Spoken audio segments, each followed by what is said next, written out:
वर्षों से प्रतीक्षा जारी, आज आएगा आज आएगा, और इंतजार की घड़ियां बड़ी लंबी है। मित्रों का शरीर बिल्कुल कृश है। उद्धव जी को दूर से आते हुए देखा, सबके शरीर में जैसे शक्ति का संचार हो गया हो, अपना अपना डब्बा लेकर के दौड़ पड़े। और जैसे उद्धव जी के समीप पहुंचे, उद्धव जी रथ से नीचे उतरे हैं। बच्चों, आप बहुत उत्साह के साथ यहाँ आए। कहा तुम्हारा स्वरूप जो है गोविंद से मिलता जुलता है। ये परिधान जो तुम्हारे ऊपर है पीतांबर, ये मुझे अपनी ओर खींचा है, क्योंकि ये गोविंद का पीतांबर है। उद्धव जी ने कहा तुमने ठीक पहचाना कि ये गोविंद का पीतांबर है, लेकिन तुम लोग इतने दुबले पतले क्यों हो? कहा तुम जाओ जहां जा रहे हो, गोविंद से इतना प्रेम करते हो? कहा बस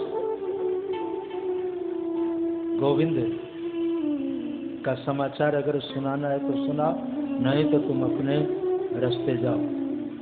उद्धव जी वहां से आगे बढ़े। बच्चे वापस घर आए। माताओं ने सभी बच्चों से पूछा, आज आपने फिर रोटी नहीं खाई? रोज मैं रोटी देती हूं और आप खाते नहीं, ये कब तक चलेगा? एक दिन तो आपके शरीर पूरे हो जाएंगे, सबके सब मर जाओगे। बच्चों ने सजल नेत्रों से अपनी अपनी माँ की ओर देखा और कहा, माँ भूख भी लगी रहती है, खाने की इच्छा भी होती है, लेकिन जैसे ग्रास उठाता हूं मुझे मेरे गोविंद की याद आती है। वो बर्भागी है। मनुष्य कहलाने का अधिकारी वही है कि खाते समय जिसे गोविंद की याद आए।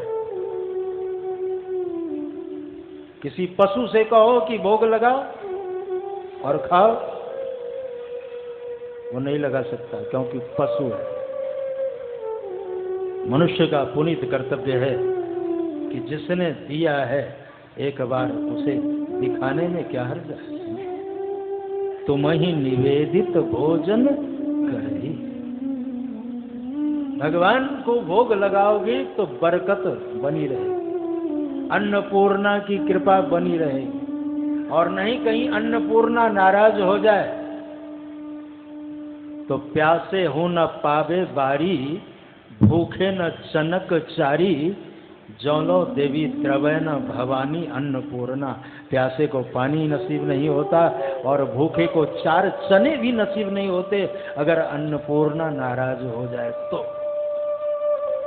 इसलिए भगवान को निवेदन करके खाना चाहिए। सभी बच्चे रो पड़े, ये कब तक चलेगा? इधर उद्धव जी आए हैं। द्वार पर जैसे रथ रोका, बाबा आए, बाबा से मिले हैं। बाबा की आंखों में अश्रुबिंदु है और एक ही प्रश्न सबके जिह्वा पर, उद्धव गोविंद कुशल से है? कभी बाबा को याद करता है, कभी अपने मैया को याद करता है, कभी गाय बछड़ों को याद करता है। गिरिराज जी की तलहटी दिखाई और सारी लीलाओं को गाना शुरू कर दिया। उद्धव जी गए थे ज्ञान सुनाने के लिए, बाबा के पास बैठ करके कृष्ण कथा सुनने लग गए। महीनों बीत गए। मैया के पास गए। मैया जसोदा हरि को जगाती, जागो मेरे मोहन आंख खोलो, बेला यही है हरि गीत गाओ, गोविंद दामोदर माधवे की। जसोदा जी जगा रही, बहुत देर तक सोता है कृष्ण, उठो। पीछे उद्धव जी खड़े हैं। मैया किसे जगा रही? अपने लाला को, कृष्ण को, गोविंद को। उद्धव जी ने कहा तू कितनी भोली है, गोविंद तो मथुरा में। तब जाकर के जसोदा की बुद्धि काम करने लगी। हाँ, उसे तो गए वर्षों बीत गया, लेकिन जसोदा के दिनचर्या में कमी नहीं आई। और वही प्रश्न जसोदा जी ने दोहरा दी, गोविंद कुशल से कभी मैया को याद करता है? मैं जानती हूं वो मुझसे क्यों नाराज है, उद्धव जी ने पूछा क्यों नाराज है? कहा एक दिन मैंने उसे उखल से बांध दिया था। मुझसे तो नहीं कहा, लेकिन भीतर ही भीतर हो सकता है बात रख ली होगी और इसी कारण से अपनी माँ को भूल गया। कहते कहते जसोदा रोकर उखल बंधन की सारी कथा उद्धव को सुना दी। कई दिन जसोदा जी के यहाँ बीत गए। गरज पहुंचे, वहां थी गोपियों का जिस जगह मंडल, उधर थी शांति पृथ्वी वायु धीमी, व्योम था निर्मल। सहस्रों गोपियों के मध्य थी श्री राधिका रानी, सभी के मुख से रह रह कर निकलती थी यही बानी, श्याम कहाँ श्याम कहाँ, श्याम भई पर श्याम न आए। रोज राह देखती थी गोपियां, लीला करती हैं और लीला करते हुए जैसे उद्धव जी ने सुनाया कि मैं मथुरा से आया हूँ, गोपियों ने कहा श्याम का संदेशा उधो पाती लेके आयो, श्याम का संदेशा उधो पाती लेके आया, श्याम का संदेशा पाती लेके आयो, श्याम का संदेशा पाती लेके आयो, श्याम का संदेशा बसती उदारी उजरी बसाएगी, बसती उदारी उजड़ी बसाएगी, खूब चपट रानी की, खूब चपट रानी मोहिना सुहायो, श्याम का संदेशा पाती लेके आयो, श्याम का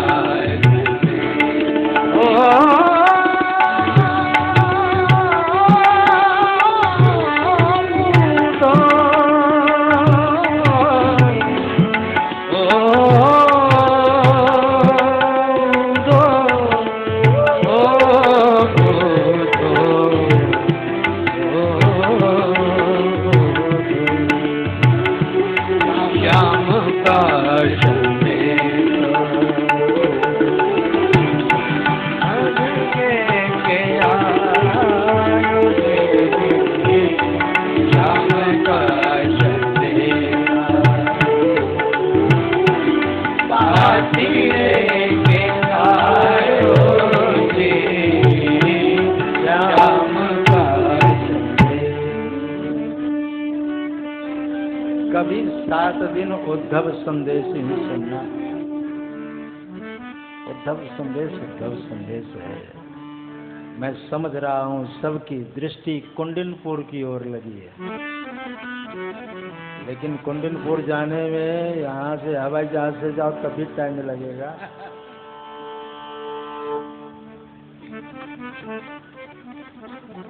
तो लेकिन मैं पहुँचा दूंगा टाइम से सब व्यवस्था हो जाएगी। उद्धव जी ने गोपियों को संदेश सुनाया है। गोपियां पूछिए क्या संदेश है बताओ। कहा जितना मन कृष्ण में लगा रखी हो उतना ही मन अगर ब्रह्म चिंतन में लगाती तो तुम्हारा लोक परलोक दोनों बन जाए। कहा ये ब्रह्म क्या है? कहाँ रहता है ब्रह्म? कहा अयम आत्मा ब्रह्म सर्वम खल्लुमिदं ब्रह्म। हमारे उपनिषद के जो कुछ मंत्र हैं उस मंत्रों का आश्रय लिया। अयम आत्मा ब्रह्म, मैं भी ब्रह्म तो भी ब्रह्म। सर्वम खल्लुमिदं ब्रह्म, ये ब्रह्ममय है जगत, सबको ब्रह्म स्वरूप समझो। गोपियों ने बहुत फटकार लगाई, जब मैं भी ब्रह्म और तू भी ब्रह्म, तो एक ब्रह्म दूसरे ब्रह्म को उपदेश क्यों कर रहा है? कथम प्रयोजन क्या है? मैं भी ब्रह्म तू भी ब्रह्म, तो एक ब्रह्म दूसरे ब्रह्म को क्यों उपदेश कर? यहीं पर द्वैत है। अब ये सब एक अलग विषय है।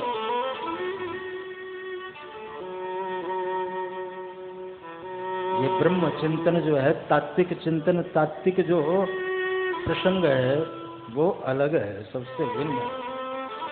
3 घंटे तक ब्रह्म ज्ञान की गाथा सुनाई और गोपियों ने कह दिया, जैसे पूछा मन लगा करके सुनी, अब तुम्हें ब्रह्म ज्ञान का बोध हो गया, आत्मज्ञान का बोध हो गया, आत्मज्ञान का बोध हो गया। गोपियों ने पूछा कि तूने कुछ कहा?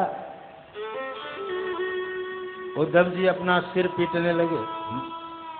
अरे 3 घंटे तक हमने ब्रह्म ज्ञान का उपदेश किया और तेरे पल्ले कुछ नहीं पड़ा, मन लगा करके नहीं सुनी। और गोपियों की प्रसिद्ध पंक्ति है, उधो मन न भये 10-20। यही बात उत्सव की है, एक मन हो तब तो।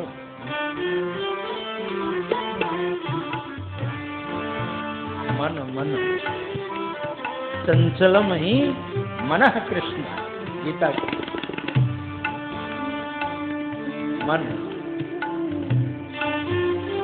मन लगा करके सुने तो लाभ मिल गया, मन लगा करके कोई भी कार्य करे तो सफलता मिले। मन जहां इधर उधर होगा घटना घटेगी निश्चित रूप से। मेरे मन की मैं जानू, तेरे मन की राम। लेकिन मन न भये 10-20, एक हो तो सो गयो श्याम संग, यही अपराध हो। इस एक मन था, हमने श्याम सुंदर को दे दिया। अब 10-20 मन हो तब तो तुम्हारी बात सुने, बड़ी ऊंची बात है। उद्धव जी को वास्तविकता का बोध हुआ है। गोपियों ने वो ज्ञान सिखाया, वो प्रेम सिखाया कि उद्धव जी वहां से जब चलने लगे तो कहा अपनी चरण धूलि दे दोगे? वंदे नंद व्रजस्त्री नाम पाद रेणुम अभिक्षणा से। कहा तुम्हारे चरण धूलि से त्रैलोक्य पावन हो सकता है। तूने ही कृष्ण को जाना है, तूने ही ब्रह्म को जाना है, तुम्हें ही वास्तविकता का बोध है देवियों। मैं तो सिर्फ अहंकार लेकर घूम रहा था। और ज्ञानियों के जीवन में जिस दिन प्रेम का समाविष्ट हो जाए, वास्तविक ज्ञानी माना जाता है। दुनिया के सर्वश्रेष्ठ ज्ञानी जनक जी, जिनका नाम गीता में, गीता के दूसरे अध्याय में जनक आया। जनक जी को किसी ने भोगी कहा, किसी ने जोगी कहा, लेकिन राम जी के आते ही वास्तविकता सामने आई। असली ज्ञानी, ज्ञानी के हृदय में प्रेम होना चाहिए, जिसका अभाव होता है। रस रस सुख सरित सर पानी, ज्ञानी की पहचान है, रामायण में लिखा है। रस रस सुख सरित सर पानी, ममता त्याग करहि जिमि ज्ञानी। लेकिन अगर किसी ज्ञानी ने इसी के लिए गोस्वामी जी ने बार बार कहा है, जेहि लागी विरागी अति अनुरागी। अति अनुरागी का तात्पर्य है प्रेम, प्रेम ही फलता रहे और प्रेम ही फूलता रहे, प्रेम के पौधों को पानी प्रेम से मिलता रहे, प्रेम से सिंचन किया पौधे बढ़े फिर प्रेम से, प्रेम के फल फूल को फिर प्रेम से चुनता रहे, प्रेमियों को रस मिलेगा, प्रेमियों के प्रेम से प्रेम फिर बढ़ता रहेगा, प्रेमियों के प्रेम से, प्रेमियों के प्रेम से मजबूर हो गई आत्मा, इसलिए प्रेमी के वश में हो गए परमात्मा। ढाई अक्षर। मोहन प्रेम बिना नहीं मिलता, चाहे कर ले कोटि उपाय। आज प्रेम रस का अनुभव हुआ, ज्ञान रस में तो थे ही, प्रेम रस मिला और धूल लेकर के पोटली पीठ पर ला दी। एक पोटली जसोदा जी ने दी कि गोविंद को दे देना कि मैया ने भेजा, एक हाथ में लटकाए हुए एक पीठ पर लादे हुए।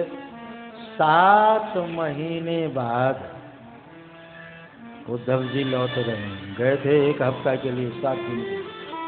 7 महीने बाद लौटे, भगवान ने दूर से देखा, आगवानी करने गए। उद्धव बहुत दिन लगाए भाई। उद्धव जी के नेत्र सजल थे। कृष्ण मैं तुमसे बात नहीं करता, मगर क्यों? कहा जानते हो बाबा की क्या दशा है, मैया की क्या दशा है, गायों की क्या दशा है, बछड़ों की क्या दशा है, गोपियों की क्या दशा है। वही बात उद्धव जी ने कहना शुरू की।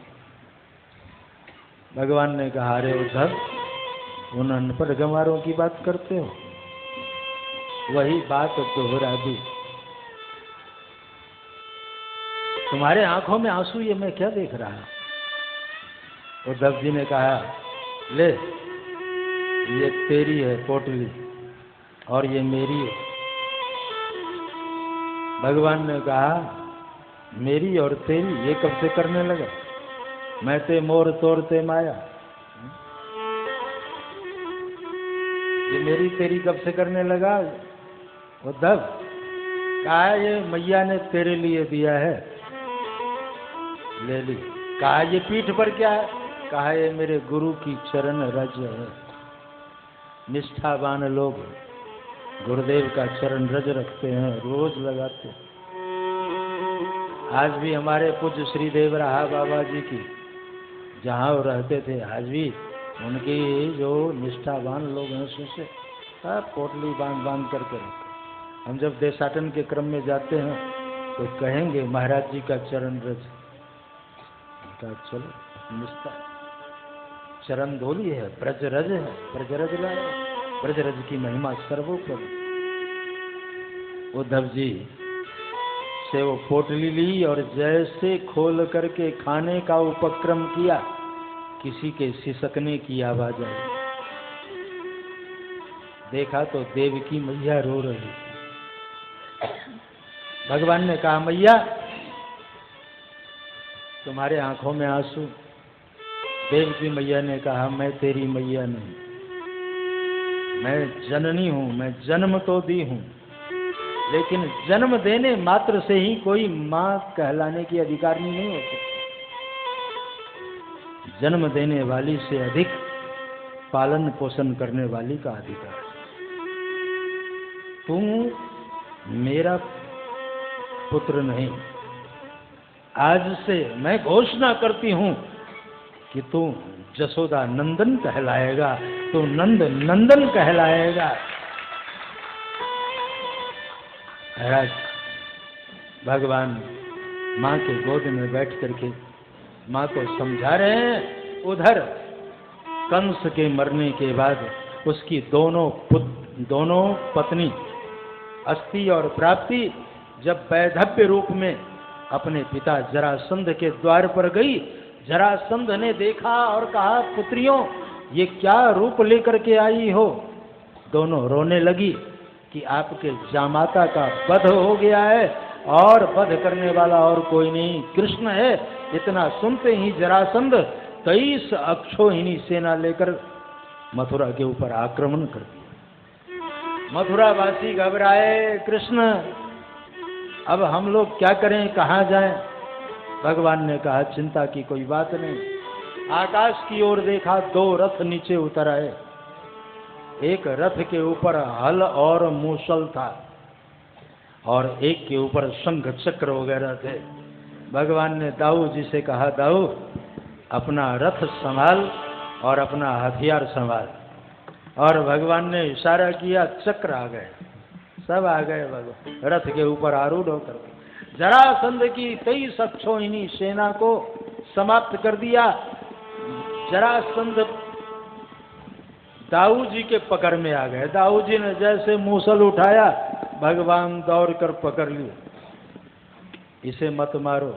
दाऊ जी कुपित हो गए, तूने इतने लोगों को मारा, मैंने मना किया, ये मुश्किल से एक शिकार हाथ लगा और तूने मना कर दिया कृष्ण, ये ठीक नहीं है। कहा तू नहीं जानता भाई, इसके पास बहुत सेना है और अगर ये मर गया तो इसकी सेना बच जाएगी, पहले इसकी सेना को खत्म कर।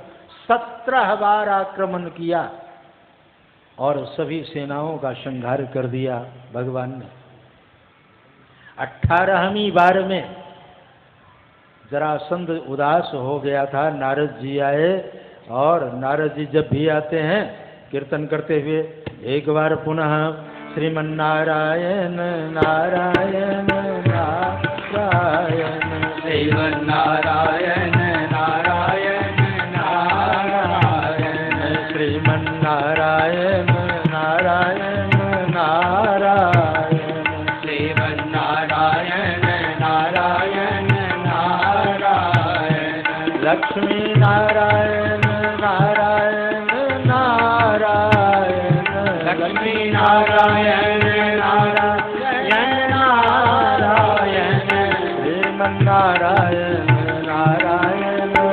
नारायण श्रीमन्नारायण नारायण नारायण श्रीमन्नारायण नारायण नारायण श्रीमन्नारायण नारायण नारायण बद्री नारायण नारायण नारायण हरि नारायण नारायण नारायण बद्री नारायण नारायण नारायण हरि नारायण नारायण नारायण देवं नारायण नारायण नारायण शिवं नारायण नारायण नारायण देवं नारायण नारायण नारायण।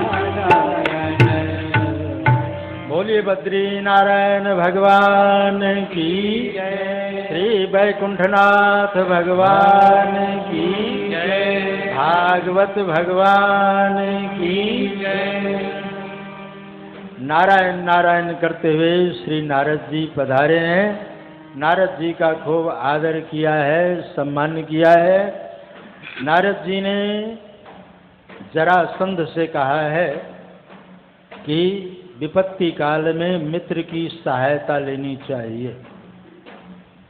बड़ी प्रसिद्ध पंक्ति है, धीरज धर्म मित्र अरु नारी, ये 4 हैं। धीरज धर्म मित्र अरु नारी आपद काल परिखियहि चारी। तो मित्र की सहायता लेनी चाहिए। कहा हमारा कोई मित्र नहीं, कहा तुम्हारा मित्र है, मैं जानता हूँ, काल यवन। काल यवन से संधि कर लो, तुम्हारा काम बन जाएगा। जरासंध ने काल यवन से संधि किया है और दोनों मित्र मिलकर के मथुरा के ऊपर आक्रमण कर दिया। पश्चिम से काल यवन की सेना, दक्षिण से जरासंध की सेना। मथुरावासी घबराए, अब क्या होगा? कहा अब तो भगवान ही बेड़ा पार लगाएंगे। भगवान से जब पूछा तो भगवान ने कहा सबके सब आंखें बंद करो, मैं तुम्हें रातों रात ऐसी नगरी में पहुंचा देता हूं जहां सब सुरक्षित रहोगे। और सबके सब आंख बंद किए। सवेरे उठे तो इतने दरवाजे थे उस नगरी में कि अपने घर का दरवाजा भी भूल गए। दूसरे से पूछे द्वार कहाँ, द्वार कहाँ, द्वार कहाँ, करते करते नाम पड़ गया द्वारका। बोलिए द्वारकापुरी धाम की जय। सभी मथुरा वासियों को द्वारका पहुंचा दिया और दाऊ जी से कहा, दाऊ यहाँ मैं एक लीला करूंगा, तुम चलो द्वारिका। अब द्वारिका की ओर दाऊ जी प्रस्थान कर गए और जैसे सेना करीब आई, काल यवन करीब आया, भगवान भगे बड़ी जोर से, तो भक्तों ने नाम रख लिया रणछोड़। बोलिए रणछोड़ जी महाराज की जय। युद्ध के मैदान से भागे, भागते भागते पहुंच गए विदर्भ देश, नागपुर, जहाँ चलना है हम लोगों को। नागपुर में एक गुफा थी जिसमें अयोध्या के राजा मुचकुंद जो है विश्राम कर रहे थे। अयोध्या की परंपरा रही है, नयुद्धम अशक्या इति अयोध्या। राजा लोग देवताओं की सहायता करते थे, तो जैसे सहायता की, राजा मुचकुंद को वरदान दिया, वो सोना चाहते थे, सोने का वरदान मांगा। नींद सबको प्रिय है, कहा कच्ची नींद में अगर कोई जगाए तो जल के भस्मीभूत हो जाए। अंतर्जामी को पता था, उसी गुफा में प्रवेश कर गए, अपना पीतांबर राजा मुचकुंद के ऊपर डाल दिया, कोने में दुबक गए और काल यवन आया। देखो इस छलिया को मथुरा से भगा के लाया, यहाँ सो रहा है। बिना सोचे समझे लातों का प्रहार किया, राजा मुचकुंद की आंख खुली। काल यवन स्वाहा। बोलिए भक्तवत्सल भगवान की जय। काल यवन भस्मीभूत हुआ है। राजा मुचकुंद ने पीतांबर देखी है, भगवान के चरणों में पीतांबर रखा है। हे मायानाथ अपनी माया लो। पीतांबर माया का भी प्रतीक है, तो पीतांबर दे दिया और प्रार्थना की है, भवाप वर्गो भ्रमदो यदा भवे जनस्य तर्रक्षुत सत्समागम। हे देव, जब संसार सागर से छूटने का समय होता है तभी आपके श्री चरणारविंदों का दर्शन लाभ प्राप्त होता है। खूब प्रार्थना की है, भगवान ने विमल भक्ति का वरदान दिया है।